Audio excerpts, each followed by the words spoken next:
Hello and welcome to a new episode of View from the Sideline. Coming up this week, we have talking points from this weekend's football. I've got Wonders of White and Liam is going to test my knowledge with a Chelsea quiz in a special edition. So let's get started.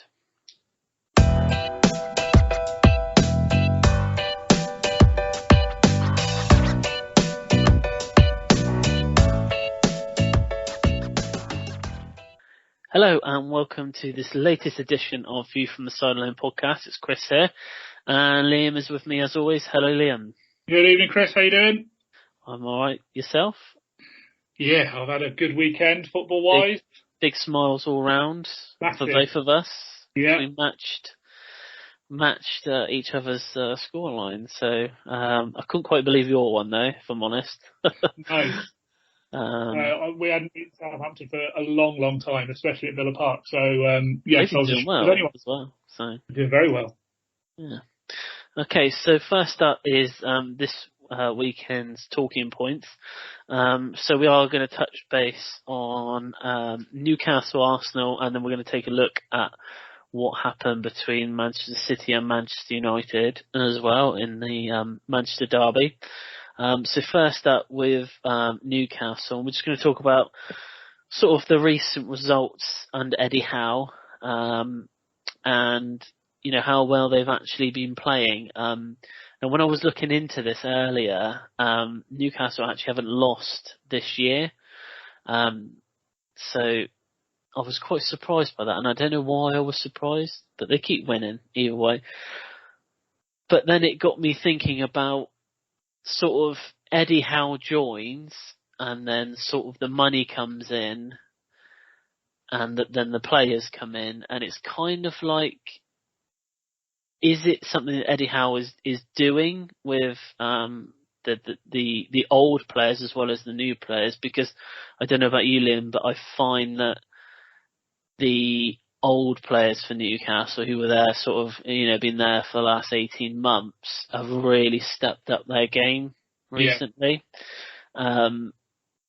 And it kind of makes you think that, do you think they're worried that they could easily be replaced in the summer, so they are starting to fight for their actual place in the team? I think so. I think it could be, but I also think the player who's really turned it around for me for Newcastle, I think, has been Ryan Fraser. Yeah, who looked really good, especially the last sort of 3 or 4 games that he's played in. He was a menace against Villa, to be honest. I know he didn't score, but he's got a couple recently. And I think it's just a case of an old manager and player coming back, because we all know what he could do at Bournemouth when Eddie Howe was there. Got his big money move away to Newcastle and then hasn't really done much. But now joining his old manager, he obviously knows how to get the best out of Fraser, and it seems to be working. So I think there's an element of that. There is probably an element that now all the players know they could buy a replacement for me tomorrow. Yeah. Or, 40, 50 million pound, and it wouldn't affect their bank statement at all. So they are probably playing for places in that team. But I do think there was a genuine worry that they were going to go down for a while, and that can affect any team's morale, I think. So to get a couple of wins and to really pull away, now they know that they're safe. Now they seem to be playing with a bit more freedom. Yeah, because I think you would definitely say now that they are almost out of contention for relegation now, especially if they keep playing the way that they're playing and pick up points. But looking sort of, I think they've got 10 or 11 games left, but they have still got to play Chelsea, Tottenham, Liverpool, Man City, Arsenal, Leicester, Wolves and Southampton. So they have pretty much got to play 75% of the current top 10, which isn't going to be easy, but it will be a good test for them to see where they actually are. Because you look at the players that they bought in, Gomez, Byrne, Wood, Target, who you obviously know quite well. They're sort of safe players. They weren't, they've not spent huge amounts, on one player in January. They kind of spread the money out a little bit, and I think Dan Byrne's been probably one of the better signings that they made. He's definitely I think he was the one that everyone probably questioned at the time, saying, is he good enough to keep sort of Newcastle up? But I'd say out of all the new players that they've got, his performances, at the back, and you can tell because they're not conceding half as many goals as what they were since he joined. Yeah, I think he's been a big plus for them, but like you say, they maybe didn't spend as much as people were expecting to. I think from a player's point of view, perhaps they were waiting to see whether Newcastle stayed up before joining. But the players that they've signed, I know Trippier's now injured, but he did well in the games before he got injured. The other players that they've signed have done well, but with players like Fraser, and the one who surprised me is Joe Linton. And I know that Steve Bruce sort of dropped him back into midfield, but he seems like an entirely new player. It is like that they've bought a new midfielder. And he's class as well. He's done really well. Him and Shelvey have done well together. One of the biggest comebacks in football, because he was the laughing stock for such a long time. And if there was anyone in that team that I would say wouldn't suit a central midfield or attacking midfield position, it would be him. But his work rate makes it pay off.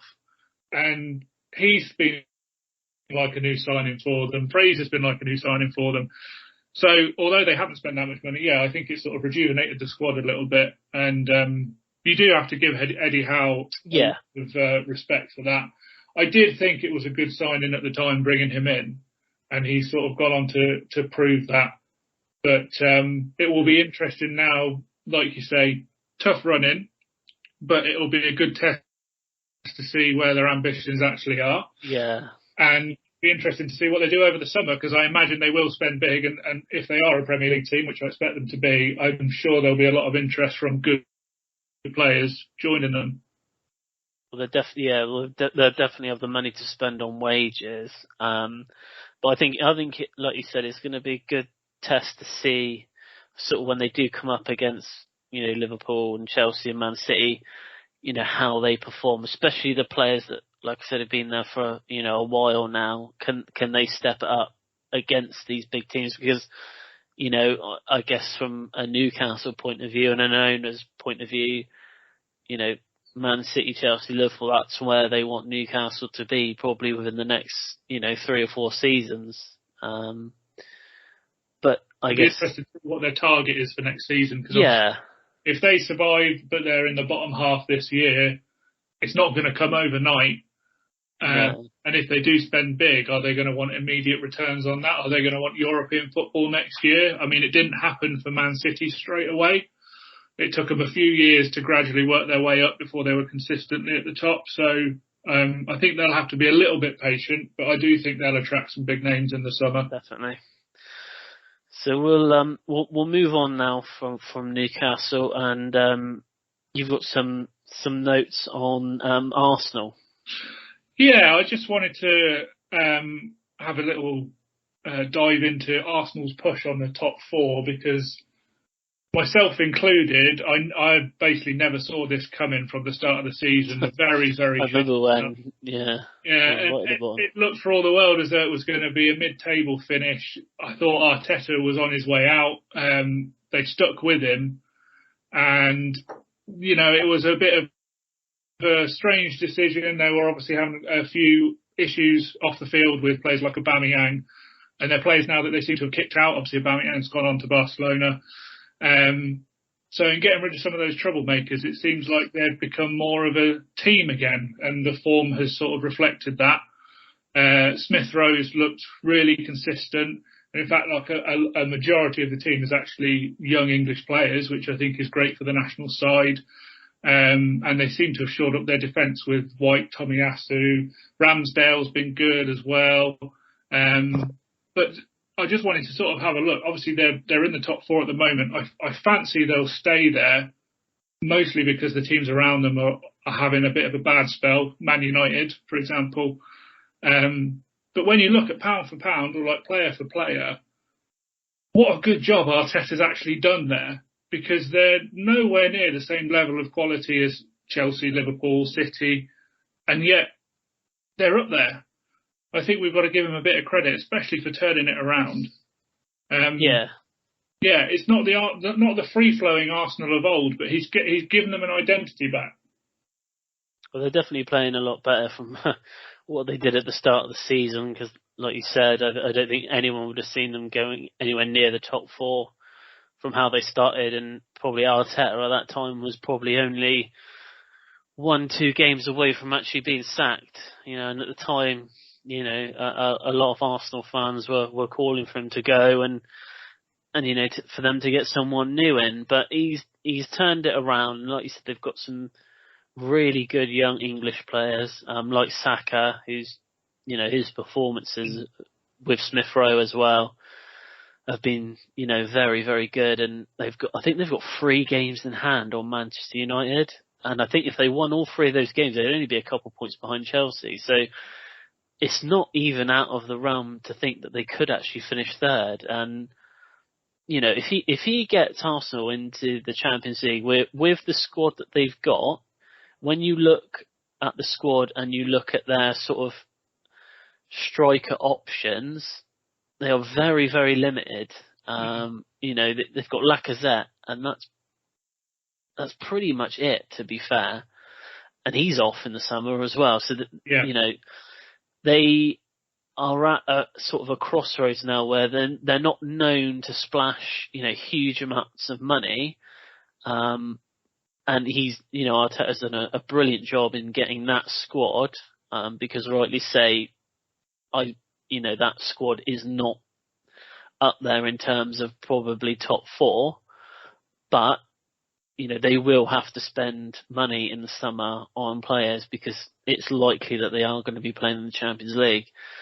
Yeah, I think they'll need, looking at their team now, and I know obviously you're right, if they win their games in hand, they're right behind Chelsea, but you wouldn't have many, if any at all, Arsenal players in that Chelsea squad. No. I know you're a Chelsea fan, so you're biased, but I wouldn't naturally pick any of Arsenal's players and say they would improve Chelsea's squad. Certainly not Liverpool or Man City, and yet, they're up there challenging for them. I do think you're right. They are going to need investment if they're going to stay at that level. I think they lack a little bit in midfield. They need a sort of, I'm going to go back, I'm going to do an Arsenal fan now and say they need a Vieira type in midfield, like a Gilberto Silva. I think they are lacking that. And like you say, striker-wise, Lacazette is off. Aubameyang has already gone.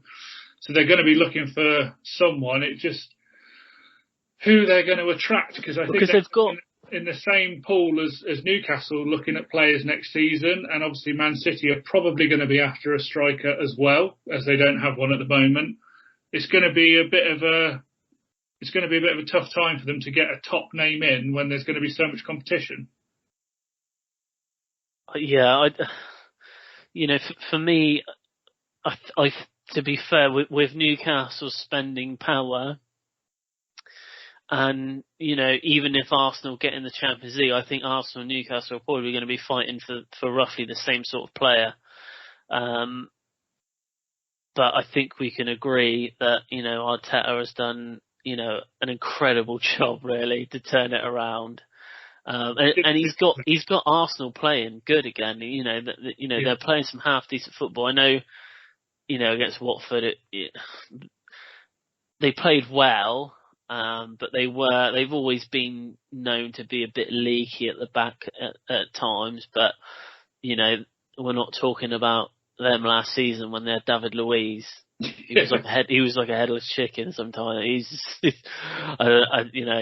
But, Ben White has come in and they've definitely conceded less goals with him playing. And like you said, Tomiyasu as well.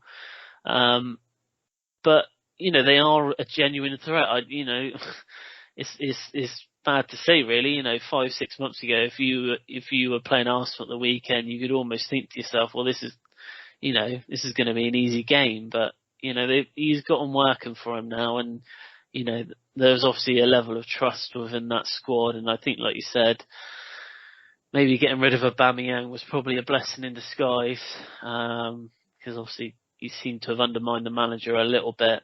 And he probably stayed a little bit longer than what he should have. So, but I think they'll finish fourth. and I Yeah. never thought I'd say that at the start of the season. No. If I was at the start of the season, if I gave a prediction, I would not have predicted them to be fourth. No. So I think Villa did a good job. I think Villa played them about 10th or 11th game of the season. Obviously, they'd had a really bad start, and I was really disappointed when we lost to them. Yeah, I thought they're really struggling, and I think they'd gone 5 games without a win, and I really thought we could compound the misery, and they outplayed us. And I was really disappointed, and I thought that was a really bad game to lose. But now I look at the table and I think, comfortably fourth to lose, against them, you've got to give them credit. So they've turned it around really well, and it's not very often a manager gets a chance to do that as well. So credit to the board for sticking with him. I think he was maybe 1 or 2 games away from being sacked, but they didn't bow to fan pressure. They stayed with him, and they're getting the rewards. So fair play to them. Okay, so from Arsenal, we're going to move on to an actual game that happened at the weekend, the Manchester Derby, and the Man City, for me, Man City are going to win the league. I can't see them not winning the league now. But it's mainly, I think, the talking points on this one are going to be around Manchester United. They're big players, so they're Fernandes, they're Pogba. They are not turning up for these big games at the moment, and you're seeing 50%, positivity from Pogba when he's playing. You're seeing probably about 70% from Fernandes, and there's so much that seems to be going on in and around that club, and maybe behind the scenes, and the rumours around what happened to Ronaldo at the weekend, are flying around, whether that's just because they lost, 4-1. But the contrast from the first half to the second half, I just can't fathom what's happened at half time, because first half they gave it a real good go, and they were closing down, they were making it difficult for Man City to break and for them to, play the ball in and around the United half. And when they were going forward with numbers, and they looked dangerous. And then second half, I'm seeing that they had 3 touches in Manchester City's box. Which is just, you just can't figure out what's happened at half time for it to go from they looked fairly decent for a half to they weren't in the game at all. Heads were dropped, and they were just getting worse and worse throughout the game. So is it that they're not being led properly by, say, the manager, by the captain? Are they, is there no leadership on that pitch with Maguire? I don't know. Do they not trust this new manager? Do they not trust Harry Maguire? It just looks like that you've got 11 individuals on the pitch who literally met that second half. It was like they literally met, in the changing rooms for the first time. And you've got players like Rashford on the bench who comes on and literally does nothing. And last season, and the season before that, and the season before that, he was the best thing that Manchester United had. Yeah. And now, I'm not saying it's because of Ronaldo, but since Ronaldo's been there, it's like Rashford is a different player. His head's completely dropped. And you've got to look at it and think, is he actually going to make the next England team? I don't think he does. I don't think he will. I honestly don't think he will. No, I don't know what you think about it, but well, I think if you look at, I'm going to look back at United teams of old and the successful ones under Fergie, and then even arguably the most successful since was probably under Mourinho. It was all built around solid defence, and then you've got your flair players up the top to get you that 1 or 2 goals you need in the game to win 1 or 2-0. You look back at the treble winning side with your Jaap Stams and Gary Neville's, Dennis Irwin's, even your later on with your Vidic and Ferdinand and all those kind of players. You had that back line. You knew what back line was going to play. They would all play together for a long time. And I look at this defence now and I see Wan-Bissaka, who's had a terrible year. 18 months ago, people were saying what great depth we've got at right back, that Wan-Bissaka can't even get a game. Now he can't get a game because his form is awful. He just looks like he doesn't care. Maguire is making so many mistakes at the moment. I think the pressure is on him, like you say.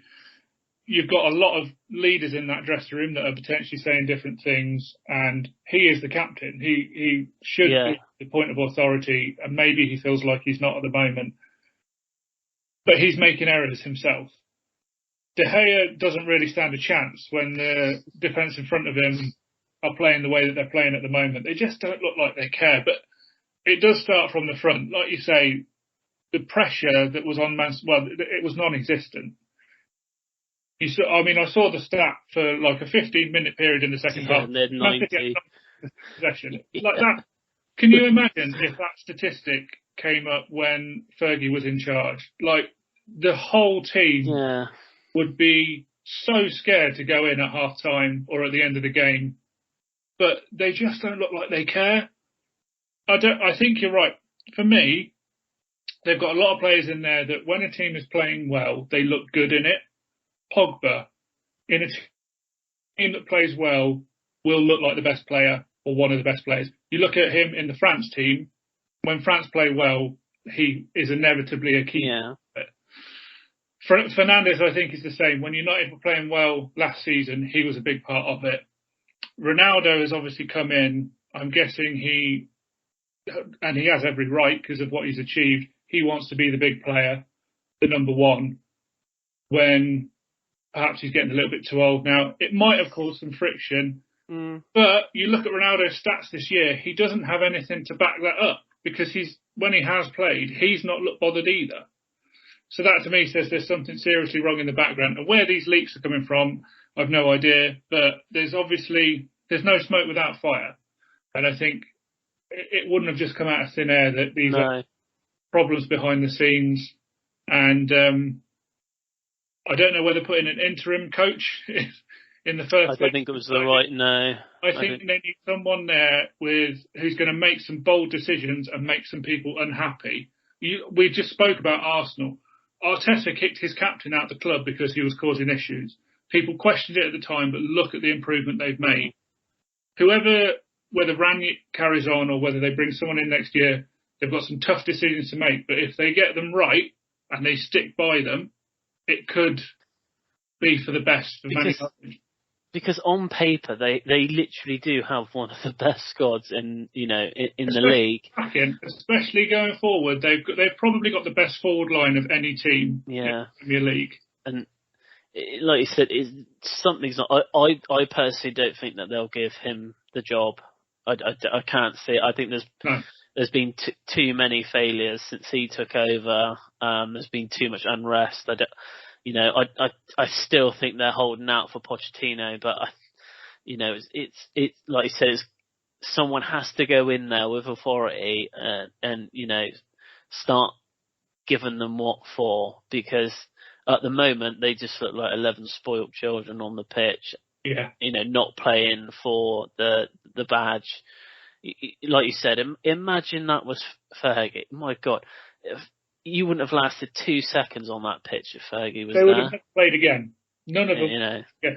And the thing with those teams as well, I know it was different in the Premier League back then, but he had a core of a squad that stuck together for quite a long time. Yeah. You could pretty much pick maybe 8 or 9 out of the 11 almost every week.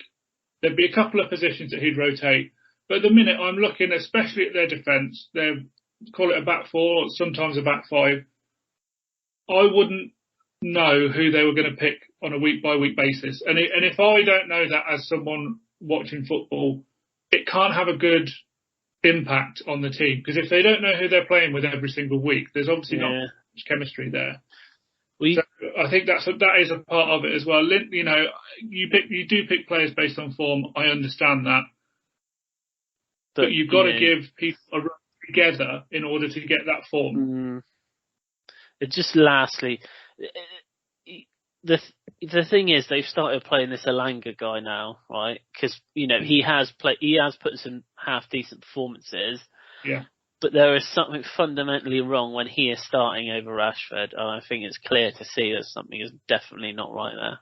So, yeah, definitely. Yeah, I know they're all for picking their youth team, and I commend them for that. But when probably one of the best players to come out of your youth team for a decade isn't starting behind, I don't know how old Elanga is, 18, 19. He's about 18 or 19, isn't he? Yeah, something is going on behind the scenes there.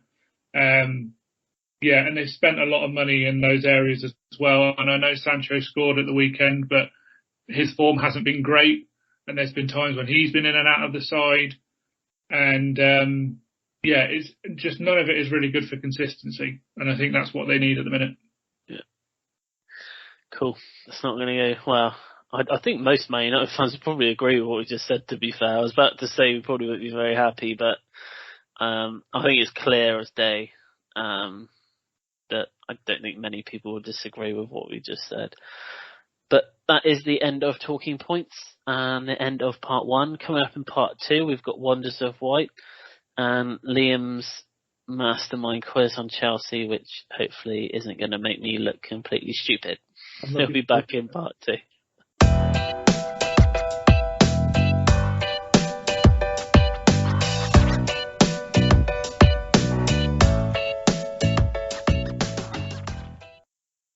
Welcome back to part 2 of View from the Sideline podcast. I am just going to give you a little update on Villa because obviously we had an incredible win this weekend, so it would be rude of me not to talk about it.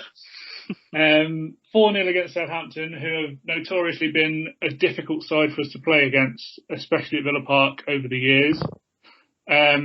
Probably one of the best individual performances I've seen from a Villa player, certainly for a long time, if not ever, was Coutinho, who just absolutely ran the show. It's, from a footballing perspective, nice to see him happy playing his football again. And from a Villa's perspective, it's obviously great to see him happy again because he puts in performances like that. So creative, sets up a couple of goals. He could have had a hat-trick himself. Obviously only got one in the end. But overall, one of the most pleasing performances I've probably seen since that Liverpool game where we won 7-2 that I never mentioned. But yeah, great to watch. Great goals. Didn't really look like conceding, which obviously has been our problem the last few weeks. Looks like we've shored it up a little bit defensively. Callum Chambers was probably one of the passes of the season from a Villa perspective with the outside of his foot from a centre half. I think if Virgil van Dijk did that, they'd be raving about it for years to come. Yeah, really pleasing to keep a clean sheet, especially we had Digne out as well. So Ashley Young came in at left back. Consul was out, so Chambers came in. So I wasn't anticipating it to be as maybe as simple as it was in the end. And it was also good to see Douglas Luiz on the score sheet for the first time in God knows how long, because he's had quite a bit of stick recently. So did you catch the highlights by any chance, Chris? Yeah, I saw the highlights. Some good goals. I have to agree with, like you said, Callum Chambers' ball was probably one of the passes of the season from a Villa point of view. He's Ollie Watkins getting on the score sheet. Danny Ings, he assisted 2, I believe, and scored 1. From our point of view, I think now it's about consistency, because now we know that kind of performance is out there. We can get it. It'll be doing it on a regular basis, and 2 wins in a row for us is we're looking up again. On. Yeah, I know. No one gets too excited, but that's our problem this year. We win a game and then we lose the next one, and if we can get a bit of a run together, maybe top half is on. Maybe, who knows? Yeah, who knows? But yeah, well, I'll quickly talk about, well, pretty much the same result for Chelsea, wouldn't it, Yeah. really? So it was 4-0 as well. Burnley are always a difficult side to break down. Found that out in the first half. And to be fair, like, Burnley played pretty well first half. They had a good couple of chances as well. To be fair, they were probably the better side first half. And then, came out, Reece James scored. And then it was just fun from then on for the Chelsea players, as Burnley's head just dropped, and one came two and then came three in pretty quick succession. It's good to see Kai Havertz get on the score sheet twice again. But yeah, overall it's good to see Reece James back. I think we've missed him terribly. Say that, we haven't really lost that many games. I know we lost the League Cup, but in 90 minutes we gave a pretty decent performance for ourselves. But for me, again, Lukaku on the bench didn't come on. You brought Werner on. But yeah, I think from Havertz's point of view, we need someone who's going to score goals, and he's the only one at the moment of the sort of front players that looks like he's actually capable of actually scoring a goal. It's just sad, really, because I'm not sure what's going on with Lukaku. I don't know whether he's being rested or because we have got quite a few games coming up. Weirdly, we're playing Norwich Thursday, and then we got Newcastle, and then we got Champions League next week. But sort of like our next run of games in the league are Norwich, Newcastle, Brentford, Southampton, Leeds, and then we got West Ham, Everton, Wolves, Man United, and Watford. So there's definitely a potential 3 points from at least, I'd say, 6-7 of those games. But like I said earlier, we've got to be careful of Arsenal, because they are slowly but surely, they could easily reduce that gap. So yeah, it is a shame for Lukaku, because I think every Chelsea fan wanted it to work, but it really, again, it's not behind the scenes, but it's not working, is it? Yeah. I just don't think the way that we play at the moment suits his style. And it was the same, to be honest, when he was there originally at Chelsea. He did struggle then as well. Because, I think he wants to be the focal point of attack, but we need someone that can bring the ball down, hold it, and distribute it left or right for players like Pulisic and Havertz and Werner, to run onto. And I just don't think that he wants to do that. I don't think that's who he wants to be as a player. So, but if we can keep winning by 4-0 every game, that would be nice. But it's, nice to keep a clean sheet as well. We used to keep a lot of them, but not so many anymore. But anyway, we'll move on to the wonders of white. Some stats for you here, Liam. So the first, I don't know why, but the first couple seem to be Liverpool themed, which is a bit annoying. So only Liverpool have won more points this calendar year in the Premier League than Newcastle. Like we spoke earlier about Newcastle and how well they've been doing. Yeah. That goes to show you in the form table they are second currently. Yeah. This one blew my mind, and I've had to verify it, and I can't see that it's not true. Fake news. So it says that Van Dijk has never lost a game at Anfield in the Premier League. That's got to go back some way. And I was thinking about this, and I'm thinking, well, he's been there for 4 or 5 years? But then I thought, well, he was actually injured for all of last season, wasn't he? Yeah, he was. So he did miss a year, and Liverpool did go on that quite good run of home games, but I couldn't. I've seen it in 2-3 different places, so I'm going to say it's true. Chelsea are the first team since 2015 to score 3 goals in the opening 10 minutes of the second half. That was Man City back in 2015 did that. That's a good one for you. And last but not least, we're going to Spain. Spaniel. So I don't know if this will seem strange to you, but it did to me. It caught my eye. So Iago Aspas scored his first injury time goal for Celta Vigo at the weekend. That was his 130th goal for the club, but that was the first time he's ever scored in injury time. Yeah, that's.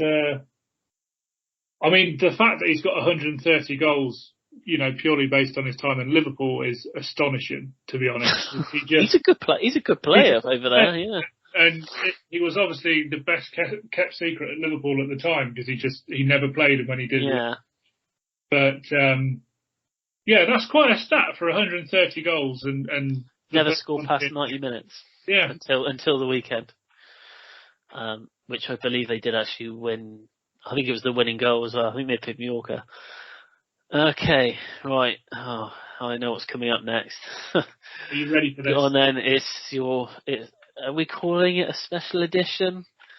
Maybe it's like a special edition of making me look silly. It's not so bad. So this is a quiz all about Chelsea.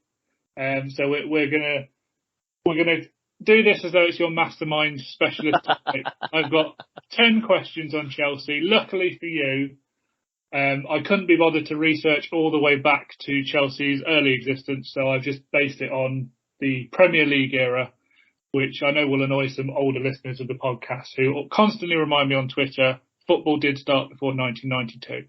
In this case, it didn't. So, Chelsea quiz, 10 questions. Are you ready, Chris? I'm not sat in like the black leather chair, but I'm sat on like a stool. But I'll have to do. Close your eyes and imagine. There's not going to be any time limit to this. I'm going to let you take as much time as you like. So all right. There's no beeps and no I've started so I'll finish. I'm just going to read 10 questions. See how many you get. So, go on then. Question number 1, nice and easy one to begin with. Who is Chelsea's all-time Premier League top goal scorer? Well, it's Frank Lampard. Correct. 1 point. Frank Lampard, 147 goals. Question number 2. Roman Abramovich took full ownership of Chelsea in July 2003, but who was his first official signing for £6 million from West Ham? Oh.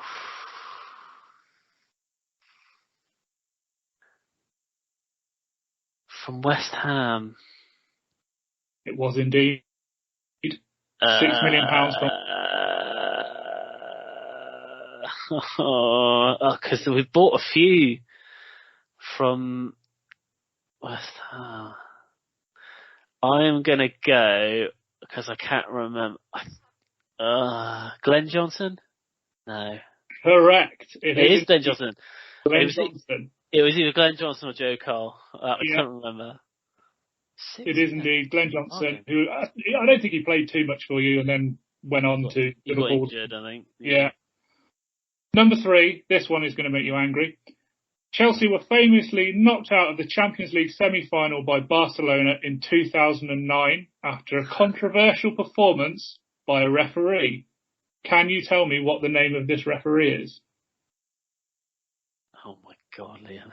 Sure you remember the game? And I'm sure you can tell me all about it. I remember it because Ballet chased him halfway off the pitch. He did indeed. Can you remember the name of the referee? No.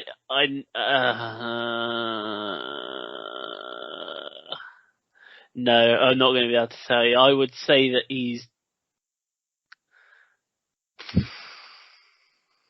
I remember he was bold, and I remember Balak shouting at him like a lot, and it was the same game that Drogba swore on. You remember when he did at the end? Yeah. I don't know his name. The referee was called Tom Henning of Rabo. Yeah, I knew he had a stupid name. Flash from the past there. Stupid name for a stupid referee. So, we were robbed that game. I remember that. I remember watching that. There was about 6 penalties that were there. I'll move on quickly before I get more. I'll move on to stop making you so angry. So, question number 4. Jose Mourinho was sacked for the first time by Chelsea in September 2009, but who replaced him as manager? In 2009. I want to say it was was it interim? I've got 2 names. I'm not too sure. I've got 2 names. Was it his first? So when was it?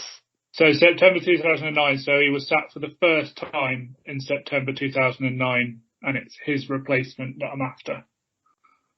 So after him, because Scolari took charge, but it wasn't. I don't think it was him. I think he was. No, I know. I think is it Avram Grant? Correct. It is indeed. Yeah. Avram Grant. Yeah. Well done. That was a bit of a blast from the past. I'd forgotten all about him being Chelsea manager. Anyway, question number 5. Chelsea won the double in 2010, finishing top of the league and winning the FA Cup. But who did they beat 1-0 in the FA Cup final in May 2010? Oh, my word. This is the point where you say, we've won too many trophies, Liam, and I can't remember. I get really jealous. Oh.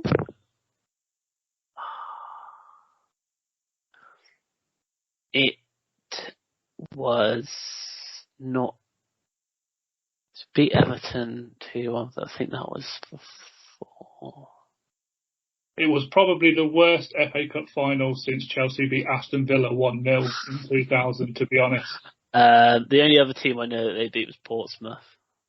Correct. It was indeed Portsmouth. Harry Redknapp's Portsmouth, I believe. And then I think, didn't Portsmouth win it the next year, I think? Didn't they beat Cardiff in the final? I can't remember now. Anyway, question number 6. So you're doing well. You got 4 out of 5 so far. Question number 6. As of this season, who is Chelsea's longest serving player? So that is just of the current group. As of this season. Who is your longest serving player that is currently... Oh, it will be...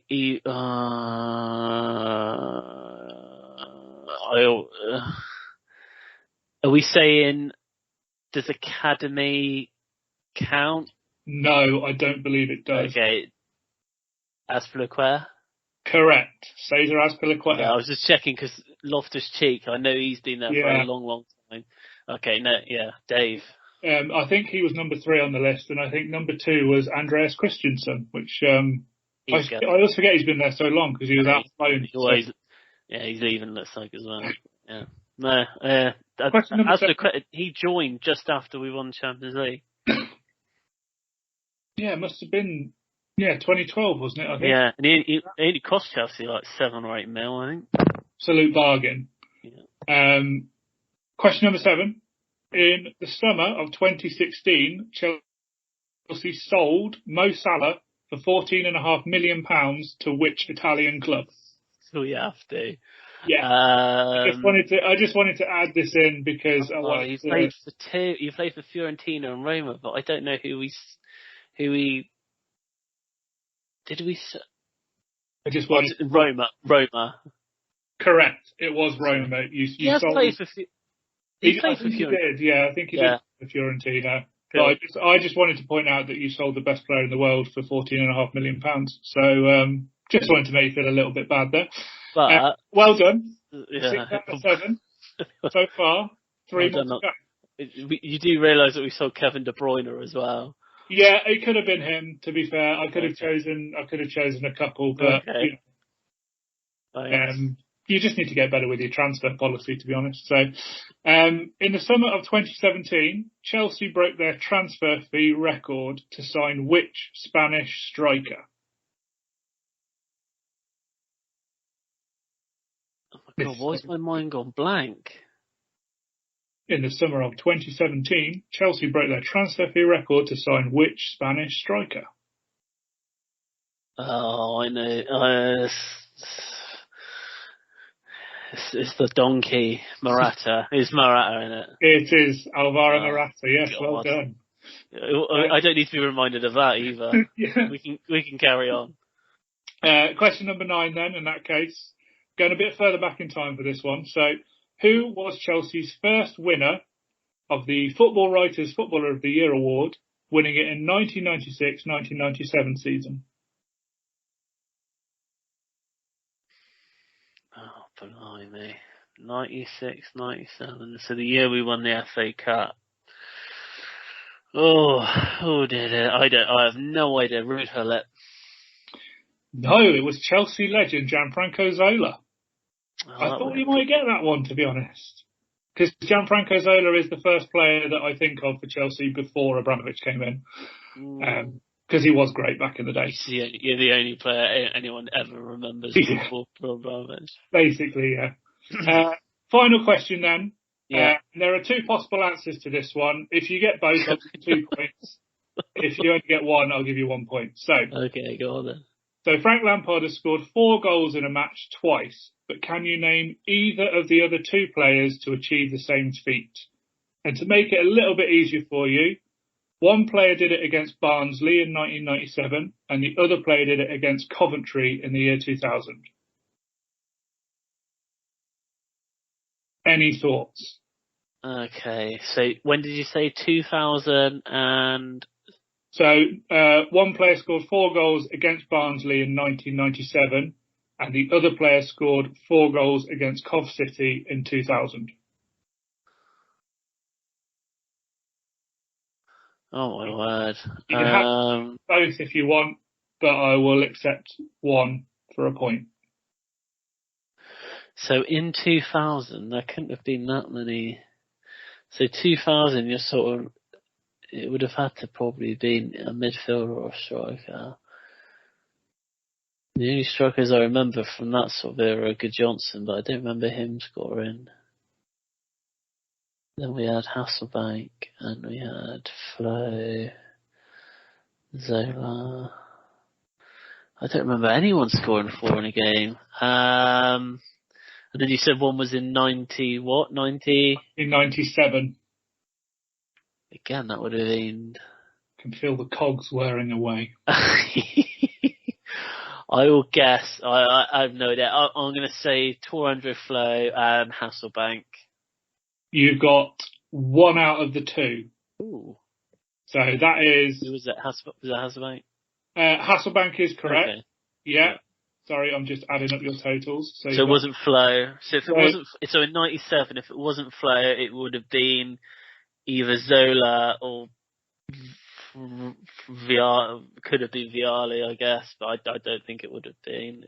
Probably is it Zola? Shall I put you out of your misery? You've literally just said him, Gianluca Vialli. Blimey. Gianluca Vialli scored 4 goals against Barnsley in 1997. But yes, you're right with Hasselbank, so I'll give you 1 point for that. So you have got 8 out of 10 points. So much better. Yeah. Congratulations. You do know you're Chelsea. I think I might do one for you next week for Villa. Are you going to give me a Villa mastermind quiz? Yeah, I think it's only fair. Nice. I like that. No, I'm all up for that. Any chance I get to answer questions on Villa? Okay. So I'll do 10 questions on Villa, and I'll do it the same as what you did. I'll make sure it's Premier League, so don't worry about the Championship years that you had. Oh thanks for reminding me of those. Thank you. Very kind. I felt like you put a few questions in there that you didn't have to. Yeah, there were some tough ones in there. Yeah. I'll give you that. So 8 out of 10 is a very good score on that. I'll do the before we go. I've got a Who Am I again. Now, as with last week's, this player. So last week I did a sort of theme to it. There's another theme this week. So this player actually scored in the Premier League this weekend. Oh, okay. And I think you're going to get it. Because I just think you're going to get it. And you'll probably get it. So the clubs that the player played for is Aberdeen, Bournemouth, Ipswich on loan, Bournemouth, and blank is his new club. Ooh. So it's Aberdeen, Bournemouth, Ipswich on loan, and then Bournemouth, and then his club he is at now. But I can't give that to you because it would just give it away. Okay. Well, the only thing I keep coming back to is we mentioned Ryan Fraser playing for Bournemouth, but I don't ever remember him playing for Ipswich, and I don't know where they got him from. It could have been Aberdeen. He is Scottish, isn't he? So I can give you one clue. I have written one clue down. Yeah. And the clue is that he was at Bournemouth for 7 seasons in total. So that does sound about right. Because he was there, I think he was there in sort of League One Championship days. So that does sound about right. And he scored this weekend. I mean, Callum Wilson is injured, so it's not him. I'm just trying to think of prolific Bournemouth scorers. I'm going to stick with it. I'm going to say, because he's Scottish, it's got to be Ryan Fraser. I'm guessing he played for Aberdeen, so I'm going with Ryan Fraser. Okay, so his club that he is currently at is Newcastle, and you are correct. It is Ryan Fraser, because we spoke about him for at least 5 minutes earlier, and you mentioned his name about 10 times. I was like thinking, this is not going to go well. On the brain, so well done me for predicting that. But yeah, so it was Newcastle's Ryan Fraser, who scored this weekend. So that is the end of this week's podcast. Anything else, Liam? Just that I hope for another 4-0 win against Leeds this week. I'm keeping everything crossed, and I have every faith that we will do exactly the same. We've got 2 games until the next podcast, so we've got Norwich and then Newcastle. So I'm hoping to have 8 goals and none conceded by the time we do the next podcast. Disappointed with anything less. Join us next week where we'll have more talking points from the weekend's games. I'll have some more Wonders of White, and Liam will be sitting in the imaginary black leather chair as he gets his 10 questions all about Aston Villa. So we'll see you next week.